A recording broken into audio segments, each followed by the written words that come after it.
مومنوں، تم کو مقتولوں کے بارے میں قصاص یعنی خون کے بدلے خون کا حکم دیا جاتا ہے، اس طرح پر کہ آزاد کے بدلے آزاد مارا جائے، اور غلام کے بدلے غلام، اور عورت کے بدلے عورت۔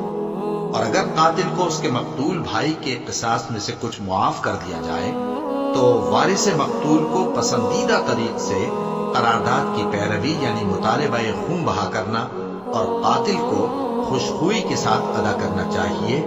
یہ تمہارے پروردگار کی طرف سے تمہارے لیے آسانی اور مہربانی ہے۔ اب جو اس کے بعد زیادتی کرے اس کے لیے دکھ کا عذاب ہے۔ اور اے اہل عقل، حکم قصاص میں تمہاری زندگانی ہے کہ تم قتل و خوریزی سے بچو۔ تم پر فرض کیا جاتا ہے کہ جب تم میں سے کسی کو موت کا وقت آ جائے تو اگر وہ کچھ مال چھوڑ جانے والا ہو تو ماں باپ اور رشتہ داروں کے لیے دستور کے مطابق وصیت کر جائے۔ اللہ سے ڈرنے والوں پر یہ ایک حق ہے۔